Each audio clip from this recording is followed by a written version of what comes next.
fuimos con hambre y volvimos con 2 hambres. Y él me dijo, a él me dice, papi, yo ya tengo una estrategia para si algún día Brasil entra en guerra con Argentina. Yo dije, ¿qué? ¿Cómo es? Vamos a ganar porque venimos a la siesta acá. No hay una persona del ejército en acá. Yo dije, tenés razón, linda estrategia. Pero viste que después que yo llegué acá, el primer día dormí un poquito. Lo segundo dormía 2 poquitos. Ahora hay que tener fuerza, como de mi señora, para despertarme en la siesta. Che, que argentino que me volví, entonces, para mí la siesta es algo que tendría que ser exportado como un patrimonio material de la humanidad. Todos los pueblos tenían que tener siesta. Es algo fenomenal, lindo. Y ahí yo me acuesto y a veces estoy leyendo la Biblia en mi celular, leyendo algún texto o algo así. Y ahora cuando soñamos con el pastor Rafael sobre el tema ¿qué podemos hacer? Me invitó para hacer la semana de oración, yo pensaba ¿qué podemos hablar? ¿Qué podemos hablar? Y yo pensé, bueno, podemos hablar de los fines de los tiempos, ¿no? Podemos hablar de sacudidura, de zarandeo, podemos hablar de sellamiento, podemos hablar del sábado, tantas cosas. Porque muchas veces nosotros centramos nuestra semana de oraciones en hablar, disculpen algunos, pero más de lo mismo siempre, ¿no? Jesús te ama mucho y te vino a salvar. Y está bien, es el corazón de nuestro mensaje. Pero ya escuchamos eso, ya escuchamos siempre, pero ¿de qué manera Jesús nos salva? Y por eso me vino, ¿de qué manera Dios nos salva y nos enseña y ha conducido el conocimiento de sí mismo en la Biblia?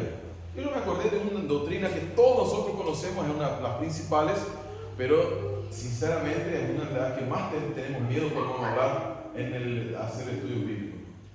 Yo no voy a hablar de eso esta semana así directamente, pero imagínense tener que explicar las 2300 tardes y mañanas.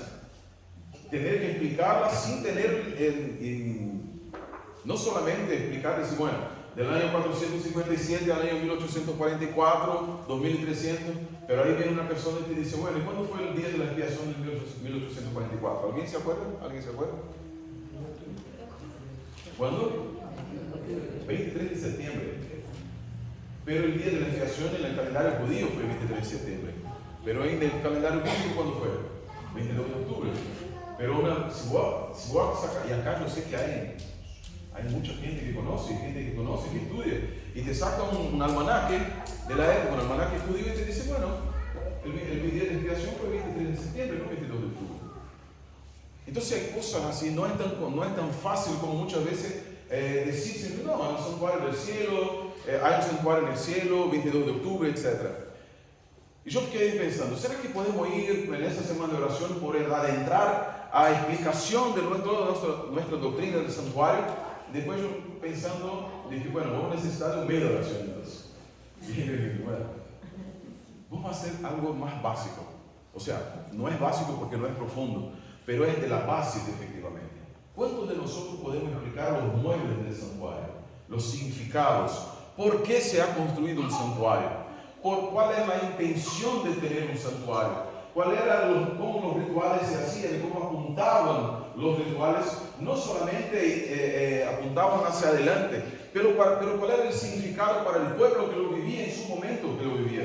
Porque muchas veces nosotros decimos, bueno, el santuario apuntaba para... Pueden decir, no tengan miedo. Apuntaba para Jesús. El santuario todo apuntaba para Jesús, rituales, etc. Pero vos le vas a predicar a una persona, aquí por ejemplo un judío del pasado del siglo apuntaba para Jesús, y digo, mostrame eso en el texto bíblico que apuntaba para él. Y vos vas al Nuevo Testamento y dices, no, mostrame allá en la Torá, que apuntaba para adelante, para alguien. Y ahí ¿qué hacemos? Nos quedamos con en portugués la expresión que es cara de ué. ¿Qué hacemos? No sabemos explicar. ¿Por qué? Porque saltamos directamente de la comprensión, dejamos de lado la comprensión del mismo ritual del santuario, de las intenciones de Dios para el pueblo que vivía en el momento en que vivía el santuario, para tratar de buscar algo que es lo que tengo dicho. Y estaba en la reunión que tuvimos en la casa del pastor, lo expulsamos al pastor de allá en la casa de él después, nos quedamos tanto tiempo que él tuvo que hacer bautismo, todo. Y después nosotros volvimos, salimos y él dijo, no, quédese tranquilo. Casi le digo, bueno, acá nos quedamos. Acá va a ser nuestro nuevo santuario en la casa. Y ahí yo le decía a la gente que estaba con nosotros, que estábamos con Edgar y algunos, estaba Edgar y la hermana de la escuela sabática también. Acá, disculpa, hermana, ese anteojo acá ya está, yo ya pedí para comprar otro ya. Capaz sea mejor ya venía también.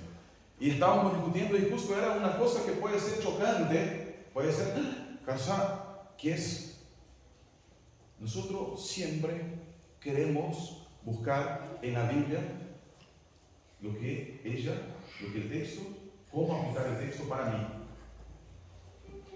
Y voy directamente al texto y digo, ¿qué? Ese texto me dice eso, el otro. Y en la Biblia el significado original del texto no tiene nada que ver con nosotros. Tiene que ver con el pueblo que lo vivió. Pero el sentido del texto que el Espíritu lo toma y lo pone y lo aplica para cada uno de nosotros. Y nosotros vamos a hacer esta semana, primero, es comprender el santuario en su contexto. Y luego sacar lecciones, pedirle al Santo Espíritu que nos ayude a comprender las lecciones del significado del texto antes de partir, como la escuela sabática. Muchas veces, yo comentaba a la hermana también, algunos profesores van, la escuela sabática está hablando de la interpretación de un texto y dice, bueno, yo me acuerdo de un día, el testimonio, mi vida, etc. Lindo testimonio, pero vamos a estudiar el texto. Y yo les voy a invitar esta semana a estudiar el texto. Van a haber muchas palabritas que en algún momento vamos a tener palabritas así. ¿Nadie pudo leer? ¿Qué es eso? Bueno, la primera palabra, que es de allá para acá, es aleluya. Aleluya, que se hace acordar una a otra, ¿no? ¿Qué es? Aleluya. Allá la primera palabra junto con la segunda es justamente aleluya. Aleluya es la primera palabra. Lo voy a leer ya, que dice aleluya ya, aleluya de Kadashot, que quiere decir alabar al Eterno, alabar a Dios en su santuario. Esas son las palabras del Salmo. Así ya sabe, aprender una palabra en hebreo. Ya tiene primera clase de hebreo. Primera clase de hebreo. ¿Cuál era entonces, comenzando por lo que está escrito allá? Le voy a invitar a abrir hoy, el objetivo de hoy es entender los objetivos del santuario. Los objetivos. Yo no voy a hablar hoy sobre la composición del santuario, sino por qué hubo un santuario. Les invito para el texto base que está en Éxodo capítulo 25, versículo 8, adelante. Éxodo 25. Hay menciones al santuario antes de Éxodo 28. Éxodo 15, por ejemplo, se habla del santuario. Pero el texto principal para comenzar, para entender el santuario, los motivos, las razones, es Éxodo 25. Éxodo 25. Bueno, abrimos la Biblia, hacemos una oración pidiendo la presencia del Espíritu Santo, agradeciendo por eso, la verdad. Padre querido que estás en los cielos, estamos muy felices, muy contentos porque nos has invitado a aprender tu voluntad del texto de tu palabra, de la Biblia. Ahora abrimos este texto, vamos a buscar, conocer tu voluntad y te agradecemos por la presencia del Santo Espíritu en este lugar. Que Él nos direccione, que cada palabra dicha sean palabras del Santo Espíritu. En el nombre de Jesús, amén. Amén. Éxodo 25, versículo 8, conocidísimo de todos los que predican sobre el santuario, dice, ¿quién puede leer? Y me harán un santuario y habitaré entre ellos. Mire, es espectacular. Hay dos lecciones importantes sobre los objetivos del santuario acá. Cuando hablamos de la palabra santo, ¿qué les viene a la cabeza? Que es algo separado. Entonces un santuario sería un lugar de separación. Y en nuestra cabeza nos queda eso, que el santuario es un lugar para un Dios santo habitar, pero un lugar de separación, que separa al hombre pecador de un Dios santo. En la Biblia, santo no es ser separado directamente, solamente. Vamos a comenzar nuestras lecciones. En la Biblia, ser santo es tener armonía entre cómo pensás, lo que hablas y cómo actuás. No es estar separados. ¿Se acuerdan? Jesús en el capítulo 15 a 17 del libro de Juan, en su última oración, dijo, Padre, no pido que los saque del mundo, sino que los guarde del mal. Jesús nos dice que el hombre, el cristiano, el adventista, nos dice que el religioso tiene que estar separado del mundo, sino que tiene que estar separado en el mundo. En el mundo. ¿Y de qué manera se demuestra? ¿Ustedes se acuerdan que Jesús dijo algo impresionante? Ustedes tienen que ser santos. ¿Cómo? Dios es santo. ¿En qué medida? ¿Cómo podemos ser santos como Dios? Cuando comprendemos efectivamente, y el santuario nos muestra eso, que santidad no es estar separado, sino ser separado físicamente, sino ser armónico, tener armonía entre cómo pienso, cómo hablo y cómo actúo. Vamos a ver un texto que nos muestra eso en Dios. En el libro de Jeremías, capítulo 29 del libro de Jeremías, voy a cambiar un poquito la voz, siempre mi personal voice me dice que yo hablo muy fuerte. En Jeremías 29, que yo me encanto en eso. Capítulo 29 de Jeremías, nosotros encontramos un texto que todos conocemos, ¿no? 29, versículo 12, buscarme, me van a buscar. Está pasando para el otro lado. ¿Quién puede leer capítulo 29, 10 a 12? Entonces me invocaréis, vendréis y oraréis a mí, y yo os escucharé. Y leen el texto anterior, el 29, versículo 10 al 12, del 10. Porque así dijo Jehová: cuando en Babilonia se cumplan los 70 años, yo os visitaré y despertaré sobre vosotros mi buena palabra, para hacer volver a este lugar. Porque yo sé los pensamientos que tengo acerca de vosotros, dice Jehová, pensamientos de paz y no de mal, para daros el fin que esperáis. ¿Qué es lo que nos dice el texto? Que Dios va a cumplir su promesa. ¿Y por qué va a cumplir su promesa? Porque Él dice, yo sé los pensamientos que tengo sobre vosotros. Yo sé los pensamientos. Yo voy a cumplir lo que he prometido. Mira, yo voy a cumplir acción. Lo que he prometido, palabra. ¿Por qué? Porque yo tengo pensamientos de paz. Los pensamientos de Dios son armónicos con su manera de hablar. Dios no habla algo que no haya pensado, que no actúe de una manera que no haya avisado, no haya hablado, porque según Dios, el Señor Dios no hará nada sin antes anunciar sus secretos a sus siervos los profetas. Dios quiere que nosotros sepamos su voluntad, y eso es un mensaje bíblico, que es Dios no hace nada en secreto, Dios no oculta su voluntad, Dios demuestra su voluntad en el santuario a través de la palabra de Él. Primero entonces que nos muestra, santidad es algo que nos une y no que separa. Y por eso nosotros volvemos allá al texto de Éxodo 25, vamos a volver allá al texto de Éxodo 25, tenemos ese muy importante mensaje que nos da el texto que dice, me harán un santuario ¿para qué? Mire qué lindo. El santuario no es para separar a Dios de su pueblo, sino para que Dios pueda habitar ¿a dónde? En el medio de ellos. El santuario no es para isolar a Dios, sino para permitir que Dios esté en el medio de su pueblo. Esa expresión betogen en hebreo quiere decir mezclado. Dios se quiere mezclar con su pueblo. Dios no santifica un lugar para que Él después venga y te salve. Dios invade tu vida de pecado para salvar. Y Él no tiene problema con eso. Y eso nosotros vamos a ver en el ritual del santuario también, en todos los muebles. En otras palabras, y eso es importantísimo, ¿cuál es el primer objetivo del santuario? Habitación. Dios quiere hacer una habitación en el medio de su pueblo.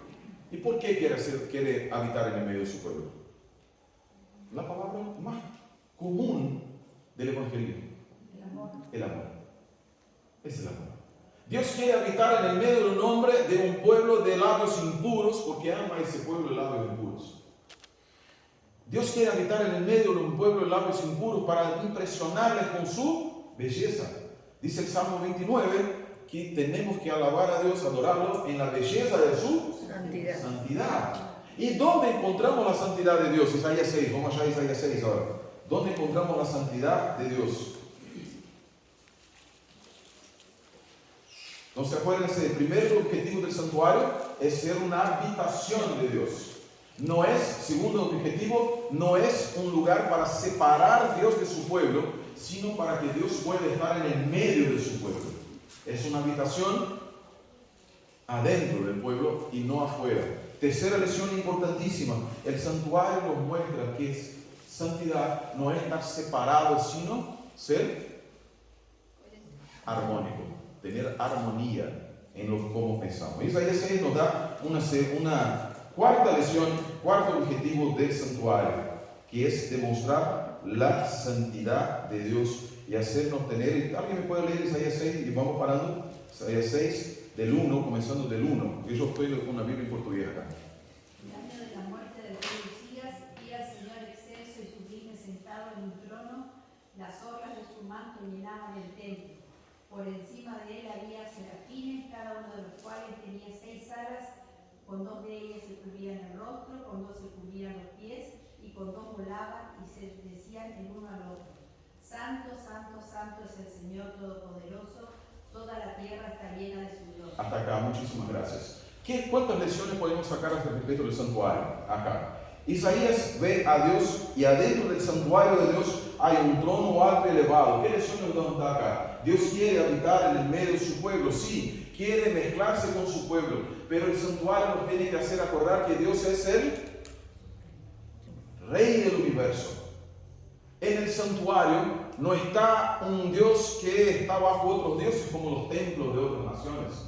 No es un Dios que se somete al pueblo, un Dios que puede ser manipulado por su nación, sino un Dios que es soberano, universal, Rey de todo el universo. Y acá nos enseña entonces la soberanía de Dios. El santuario nos enseña la soberanía de Dios. Él está sentado en un alto y sublime trono. Las expresiones que dicen acá alto y sublime quiere decir que Isaías lo contempló allá arriba, mucho más alto que estaban los serafines, que estaban confundidos, querubín con serafín, que tiene una palabra nueva. Los serafines estaban muy altos, pero el trono de Dios estaba mucho más elevado. Él está mucho más arriba de todo el universo que los ángeles y cualquier otra cosa. En ese momento, Isaías, Dios ya nos da un mensaje del santuario para el mundo que vivimos en el día de hoy.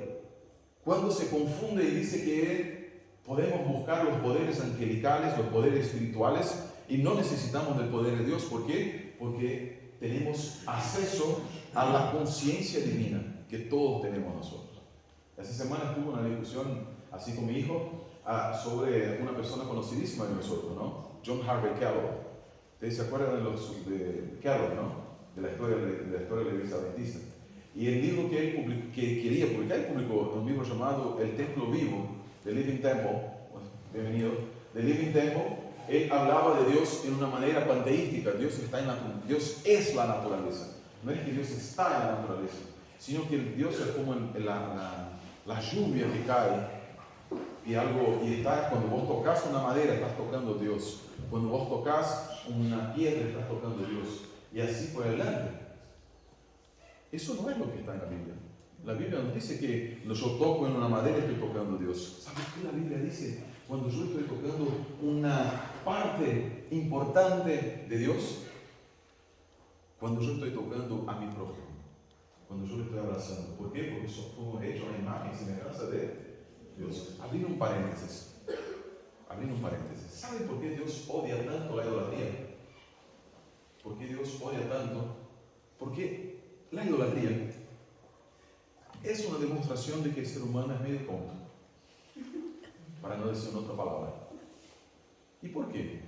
La palabra hebrea para ídolo es tselem. Tselem quiere decir imagen. Es la misma palabra utilizada en la Biblia para describir a cada uno de nosotros. Nosotros fuimos hechos imagen y semejanza de Dios. Semejanza e imagen en hebreo son la misma cosa. No es diferente, ¿no? Semejanza es algo externo, imagen interno. Imagen y semejanza describen que Dios tuvo ganas de hacernos semejante a sí mismo, parecido con Él, en forma física y de todas las formas. Entonces cuando un hombre adora a un ídolo, que es un ser, una imagen, Dios dice: qué tonto que son ustedes. ¿Por qué? Porque el único que yo acepto como conteniendo mi imagen es el que está delante tuyo. ¿Quién? Mi próximo. mi compañero de jornada. Él es la imagen que Dios acepta, que yo lo mire y que lo ame. Porque cuando amo la imagen y semejanza de Dios, yo estoy amando también a aquel que es el origen de la imagen y semejanza de Dios. Por eso Dios dice tanto en contra de la idolatría. Porque Dios dice, pero ¿hasta cuándo te va a ser tan tontito? Que es como el Salmo. Yo creo que ya les dije una vez. ¿Te acuerdas que el Salmo 23 dice que nosotros, que el Señor es mi pastor? Dios nos llama de, Jesús nos dice en Juan que nosotros somos sus. ¿Y por qué nos dice que somos sus ovejas? Porque somos tontos. La oveja es el animal más tonto que hay. Si el pastor no lo llama, él queda mirando. ¿Puedo comer? Tengo hambre. Ahí está el pasto. ¿Puedo comer? Tengo hambre. Ahí está el pasto. Y el pastor dice, vení. Ah, bueno, voy. En el mismo lugar. Si Dios nos está guiando, nosotros no vamos a ningún lado. Y eso es un mensaje también que está en el santuario. Dios nos tenía que guiar para la comprensión del plan de la redención. Y eso es importante, ya vamos a llegar a uno de los otros objetivos. Entonces el santuario nos muestra, cerrando el paréntesis, nos muestra que Dios es soberano, sublime, y que adentro del santuario nosotros nos encontramos con la santidad de Dios. Dice el versículo 5, ¿alguien lo puede leer, por favor, en castellano? Entonces, ay de mí que soy muerto, porque siendo hombre inmundo de labios y habitando en medio del pueblo que tiene labios inmundos, han visto mis ojos al Rey Jehová de los ejércitos. Mire qué impresionante, qué impresionante. Él entra y tiene un encuentro con la santidad de Dios. ¿A dónde? En su santuario. Así que el santuario tiene el objetivo, vamos a repetir, vamos a ver cuáles fueron lo que dije, de ser una habitación de Dios, para que Dios pueda estar en el medio de su pueblo y no separado del pueblo. ¿Qué más? Nos muestra que Dios es soberano sobre todo, que es el Rey del universo. Y ahora nos muestra que Dios es santo, suficientemente poderoso y santo para destruir a aquel que es pecador.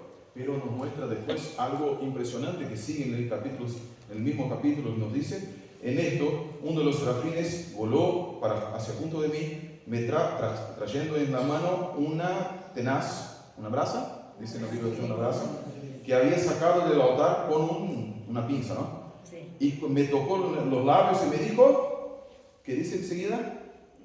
Mire, ¿quién te tocó? Del santuario está uno de los grandes objetivos del santuario acá. En el santuario hay purificación para aquellos que son inmundos. Los que se sienten pequeños y se encuentran con Dios, que lo alaban en la belleza de su santidad, según el Salmo 29, que se dejan encantar, que es la palabra que estábamos buscando antes, encantar por la belleza de Dios adentro de su santuario, que viene adentro del santuario, se encuentran con Dios y humildemente reconocen su grandiosidad y se postran delante de Él, reciben como resultado la purificación de sus pecados, la limpieza de sus iniquidades y vivir una vida santa. ¿Y qué es santidad? Armonía. ¿Y armonía con quién ahora? Con Él. Nuestros pensamientos pasan a ser los pensamientos de Dios.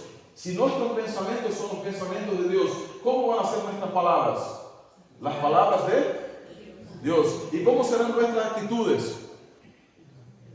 De Dios. Por eso Dios nunca nos llama para hacer algo, para hacer cualquier cosa antes de entrar en su presencia. Fíjense Jesús. Miren, Jesús es Dios. Pero antes de comenzar su ministerio, ¿hacia dónde fue Jesús? Al desierto. Fue llevado al desierto, estuvo en la presencia de Dios, luchó, pero fue allá para tener poder. ¿Dónde estuvo Moisés? 40 años aprendiendo de Dios. ¿Dónde entendió? En el desierto. ¿Para dónde Dios llevó el pueblo? Para el desierto. Para sacar, ¿y por qué el desierto? Porque en la Biblia el desierto puede ser dos cosas. El desierto puede ser un lugar donde habitan los demonios, un lugar de perdición, etcétera, de vacío, pero también cuando Dios está, puede ser un santuario de Dios en que nos muestra, Dios habita con nosotros y Dios nos muestra su voluntad en el desierto. ¿Por qué? Porque el desierto es un lugar de silencio, donde no hay influencias del mundo, donde no hay el sonido del mundo. Y a mí me gusta mucho una frase que dice: ¿queréis oír la voz de Dios? Baja el volumen del mundo. Baja el volumen del mundo. ¿Querés tener el privilegio de ver la faz de Dios? Apagar la luz del mundo. Entra en oración. Por eso dijo Jesús: entre a su cuarto para orar en secreto. Una otra lección del santuario, y hay unas lecciones muy importantes del santuario, es que el santuario nos enseña el plan de la salvación de Dios. ¿Y es donde podemos ver eso? En el libro de Hebreos. Los invito a abrir en el libro de Hebreos capítulo 9. Libro de Hebreos capítulo 9. Podríamos leer Hebreos entero hablando del santuario, pero en el capítulo 9 directamente nos dice, volvemos un poquito, en el versículo 8, ¿quién me lo puede leer? Del 6 al 8, o mejor, del 6 al 9, por favor. Dice: así dispuestas estas cosas, en la primera parte del tabernáculo entran los sacerdotes continuamente para cumplir los oficios del culto. Pero en la segunda parte solo entra el sumo sacerdote una vez al año, llevando la sangre que ofrece por sí mismo y por los pecados de ignorancia del pueblo. El Espíritu Santo da a entender con esto que aún no se había abierto el camino al lugar santísimo, entre tanto que la primera parte del tabernáculo estuviera en pie, lo cual es símbolo para el tiempo presente, según el cual se presentan ofrendas y sacrificios que no pueden hacer perfecto en cuanto a la conciencia al que practica ese culto. Hasta acá, gracias, pastor. ¿Cuál es el corazón de ese texto que ha leído el pastor? El Espíritu Santo quiso mostrar algo con el santuario. En el santuario nosotros encontramos en miniatura todo el plan de la salvación. Todo el plan de la salvación, en detalles. Y yo les comentaba a algunas personas que quiero que ahora, si tienen que, para que puedan comprender de qué manera tan linda eso se aplica, no solamente a nosotros, pero estaba en el Antiguo Testamento, en la Biblia hebrea. ¿Ustedes ya escucharon alguna vez hablar de los 5 S de la salvación? Los 5 S de la salvación. ¿Qué son los 5 S de la salvación? ¿Qué es el pecado? ¿Quién me lo puede decir? ¿Qué es pecado? Es separación de la ley, transgresión, pero de manera, hay 5 palabras hebreas para pecado, que van desde algo que es inocente, que no tiene que ver con transgresión del objetivo de la ley, sino con romper un relacionamiento, hasta la palabra que quiere decir rebelión, la palabra pesa, que quiere decir rebelión. Entonces hay un espectro muy grande, pero que tiene que ver con ser contrario a la instrucción del Eterno. ¿Por qué qué es ley en la Biblia? La palabra ley quiere decir que no quiere decir mandamientos. La palabra ley en la Biblia quiere decir enseñanza, instrucción. Es importante, la palabra hebrea Torah, que es la que dice ley en la Biblia, es una palabra que viene de un verbo hebreo que quiere decir apuntar la dirección. La Torah de Dios no es un conjunto de reglas para impedir que yo pueda vivir con libertad, sino un conjunto de instrucciones que me enseñan a vivir en esta libertad que me proporciona mi Creador. Es como más o menos cuando yo siempre pongo, decirle que yo le llegué a me acerqué acá y le dije: mira, mi hermana es cumpleaños. Y le digo al pastor: mira, dame una corbata de regalo. ¿Qué le puede dar el pastor? ¿Qué le pedí? Una corbata. Directamente yo le dije: no me dé otras cosas, me dé una corbata. Pero si yo le digo: pastor, va bien, bueno, mañana es mi cumpleaños, no me des no me regale una corbata, ¿qué le puede dar? Cualquier cosa. Por eso la ley de Dios es un conjunto de cosas que a Él le desagradan. Todas las otras no son permitidas. Todas las otras no son permitidas. Son dispositivos de enseñanza y no de restricción. Por eso la ley en la Biblia, allá en el libro de Éxodo, capítulo 20, cuando comienza la ley, dice, ¿cómo comienzan los 10 mandamientos? No, los 10. ¿Cómo comienzan los 10? ¿Cómo? Alguien acá escuché que dijeron. Eso. Habló el Señor todas estas palabras diciendo: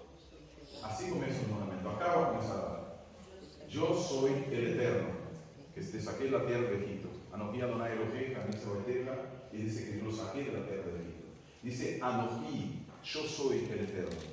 Y los rabinos preguntaron, ¿por qué Dios usa una expresión que no es Ani, que el verbo hebreo para el pronombre hebreo yo es Ani? ¿Por qué usó Anoji que viene de Egipto? Y llegaron a la conclusión que Dios estaba dando un símbolo. En la primera palabra estaba declarando lo que viene enseguida.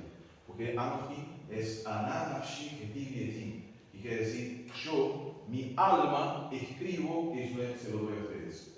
Es como Dios tiene alma. La palabra Nefesh quiere decir también carácter.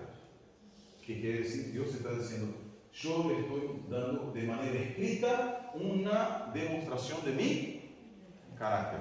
Lo que está ahí es lo que dice el lenguaje. Lo que está en el texto de la ley, de los 10 mandamientos, 10 pronunciamientos, es una expresión escrita de su. Y si ustedes van allá a Hebreos 1, capítulo 1, versículo 3, dice que Jesús es la perfecta imagen de su persona. Y eso en griego, cuando dice perfecta imagen, la palabra griega utilizada, ¿sabe cuál es? Carácter. Jesús es el carácter de Dios en persona. La ley es el carácter de Dios de manera escrita y Jesús es el carácter personal de Dios. Así que la ley se completa, la instrucción se completa en Jesús. Y si la ley nos habla del santuario, ¿cómo el santuario se completa? ¿Se complementa? En Jesús. Los 5 S de la salvación hablan de eso. La ley quiere decir nosotros estamos delante del carácter de Dios. ¿No es cierto? ¿Y algunos de nosotros tienen el carácter de Dios acá?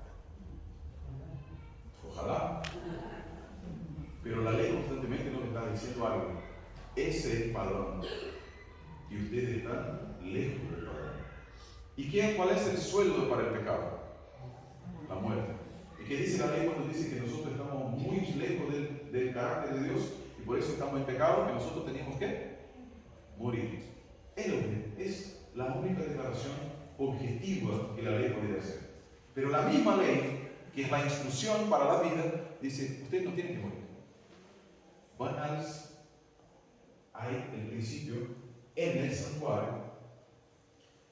Se demuestra los 5 S en cómo Dios lida con el pecado. Primero es en un santuario, le dice al pecador, vaya al santuario, busque al sacerdote, santuario, sacerdote, lleve un sacrificio, ofrezca la sangre como de un sustituto. Entonces, un santuario, un sacerdote, sacrificio, sangre y sustituto. Con estos 5 S, nosotros alcanzamos en el santuario salvación, el texto es la salvación. ¿De qué manera nosotros estamos viviendo hoy? ¿Somos más santos que el pueblo de Israel? Somos peores, ¿verdad? Somos un poquito peores, tenemos la historia de ellos. A veces me gusta la gente que va a enseñar y dice, ¿por qué los judíos? Y ella me pone mal porque yo soy judío, entonces ya me pone mal. Ya viene, dale, sí. Pusieron 920 mandamientos sobre el sábado. Y yo dije, ¿podemos entrar a la pileta el sábado? No. ¿Dónde está eso? No puede hacer tal cosa, no, el sábado eso, es otra cosa. No, estoy solo ilustrando. Otra cosa, etcétera, otra, nada, así. Y yo digo, mira, ¿cuántos mandamientos pusieron los judíos? 1900. Si yo cuento, ¿cuánto me dijiste ahora? Estamos unos 40. Y después seguimos, yo ya sé cómo llegamos a los 800. Nosotros nos gusta tirar piedra sobre el techo ajeno. Y somos más pecadores. Y somos más culpables. ¿Y por qué somos más culpables? Porque tenemos la historia de ellos. Tenemos el ejemplo. Tenemos el santuario. Vimos que Dios tuvo que un montón de ovejitas tuvieron que morir. Un montón de gente tuvo que perder su vida. Y seguimos haciendo exactamente lo mismo. Exactamente lo mismo. Tenemos que encontrarnos, eso es un punto importante al respecto de estudiar el santuario. En el santuario, si nosotros tenemos realmente un encuentro con Dios en su santo templo, como está escrito ya Bekachó, la última palabra acá, Bekachó, en su santo templo, nosotros tenemos que ser transformados por el encuentro con Dios. Si no somos transformados con el encuentro con Dios, este lugar no es un santuario. No para el que vivimos que nos transformamos. Es solo paredes, son solo paredes. Yo no estoy de acuerdo con la idea de que el templo no es de que digamos, no es como es, que la iglesia soy yo, no es que la Biblia dice. La Biblia dice que la iglesia soy yo, pero también el lugar donde me reúno para conocer a Dios. ¿Sabían qué? Para que tengan una idea, porque eso es importante para comprender. El santuario, nadie va a llegar allá a un chicle, agarrar un chicle y puede llegar al santuario. Imagínense, ¿quién sería loco? ¿No? Agarrar un chicle y bueno, está el altar acá o de acá. Un chicle en el altar. Pero enseguida ya venía la Shekinah de Dios y lo mataba directamente. Pero no sé acá en Argentina, pero en Brasil es terrible eso. Vos estás limpiando hacia abajo el banco y chicle. Impresionante. ¿Por qué? Porque se ha perdido el respeto y la noción de que es santidad, de que el santuario, aquel, se transborda para este santuario, el lugar, y que acá es la habitación de Dios. Y no solamente se vuelve la habitación de Dios cuando estamos acá, sino que acá es la casa de Dios. Por eso muchas veces yo tengo, a veces digo, che, no ore pidiendo a Dios por su presencia en la iglesia. Agradece a Dios porque Él te invitó a venir a su iglesia, a su casa, abrió su puerta, porque acá es la casa de Él. No es nuestra casa cuando lo invitamos, es la casa de Él y Él nos ha recibido acá. La noción de que el santuario es la casa de Dios, es la habitación de Dios, es extremadamente importante para la comprensión de que, cuál es el valor de la iglesia como templo en los tiempos modernos. Es extremadamente importante para la comprensión de quién somos nosotros y de qué manera podemos nosotros acercarnos y alabar al Eterno en su santo templo y comprender que el templo también es santo. También es santo. La idea de habitación, en mi visión, es la idea principal de la idea del santuario. Tanto es así que el término hebreo para santuario es Mishkan, y quiere decir lugar de habitación. Es el lugar de habitación de Dios. Y a mí me encanta muchísimo. En el libro, habla la Biblia, en el Evangelio de Juan.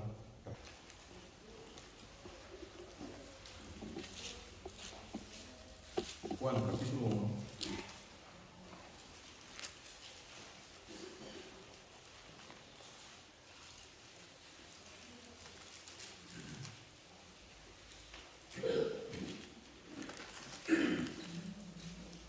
Que dice, en el versículo 1, ¿qué dice el versículo 1? En el principio era el verbo, y el verbo estaba con Dios, y el verbo era Dios. Exactamente. ¿Quién estaba en el principio? El verbo. ¿Y quién era el verbo? Dios. De Jesús, pero él era, según el texto, él era Dios. ¿Y qué dice el versículo 14 del mismo primero Evangelio de Juan? Y el verbo se hizo carne, habitó entre nosotros, y lleno de gracia y de verdad, y vimos su gloria, gloria como del unigénito del Padre. ¿Qué dice el texto? Que el verbo se hizo carne y habitó entre nosotros. La palabra griega utilizada acá, un verbo griego, es genosean, que quiere decir, hizo su tienda, se volvió tienda.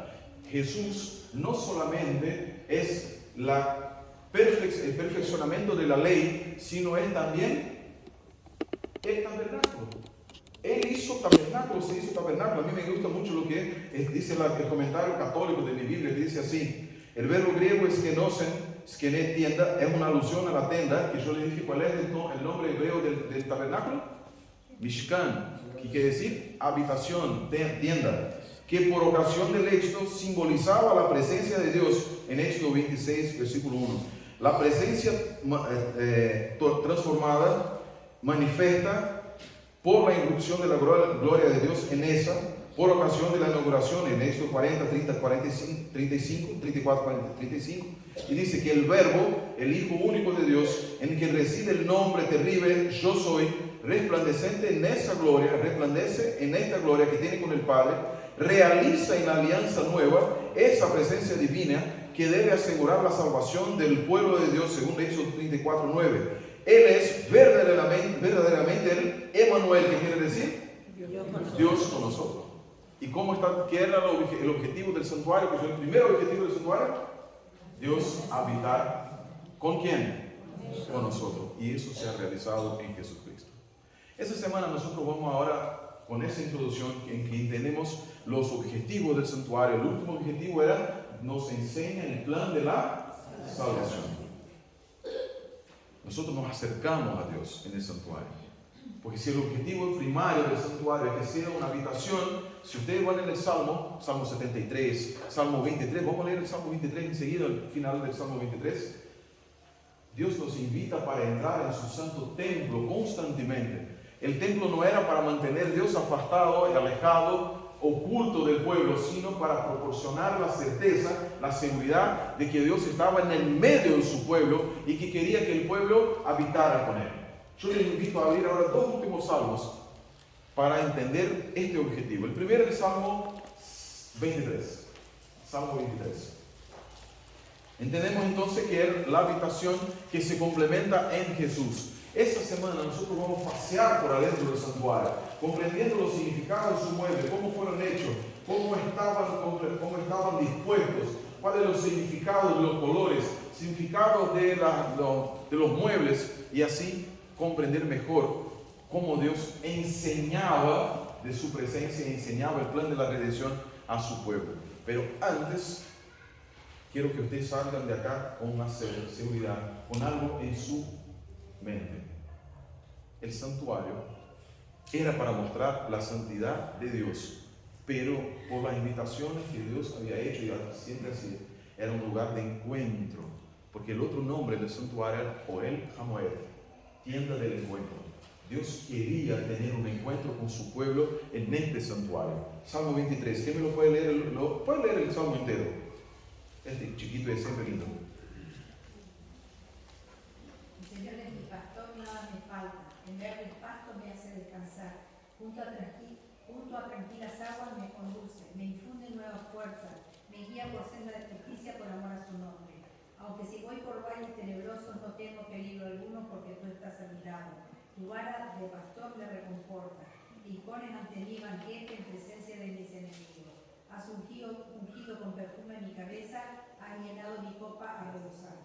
La bondad y el amor me seguirán todos los días de mi vida, y en la casa del Señor habitaré para siempre. ¿Y dónde es la casa del Señor? El santuario. El Salmo 24 va a decir lo mismo. Salmo 24 sigue diciendo que allá al final del Salmo 24 dice, y ese es un texto muy interesante porque Elena White dice que fue el texto que fue cantado cuando Jesús volvió al cielo, y que será cantado cuando nosotros lleguemos también al cielo. Del versículo 7, ¿cómo dice? Alzad vuestras cabezas, alzad vosotras puertas eternas, y entrará el Rey de gloria. Exactamente. Y el versículo 3, que me lo puede leer.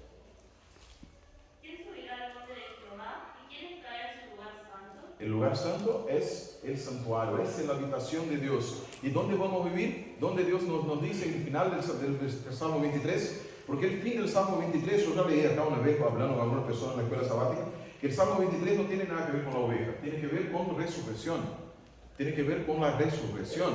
Y el final, a los resurrectos, Dios les prepara, les adereza una mesa delante de sus enemigos. ¿Y quién es el principal enemigo? La muerte. Dice Pablo en 1 Corintios 15. Delante de la muerte, Dios hace una mesa, adereza una mesa, diciendo que el hijo que estaba muerto no está más muerto, ahora está vivo, porque el banquete de allá de Lucas 15, del hijo que vuelve, era un hijo que estaba muerto, pero ahora está vivo. Y el que está vivo recibe un homenaje. ¿Y qué homenaje es ese? Tener una copa rebosante y tener la cabeza ungida con aceite. ¿A dónde?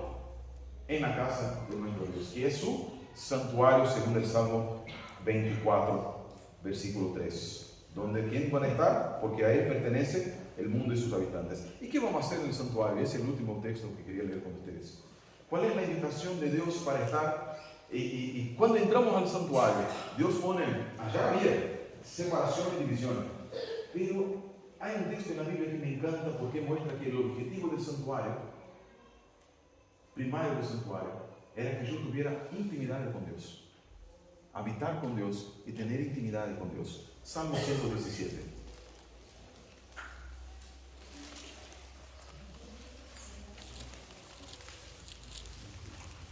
A los que habitan en la casa del Eterno, a los que habitan en la casa del Eterno, Dios les hace una tremenda invitación en el más chiquito, el menor de los salmos. ¿Quién no puede leer?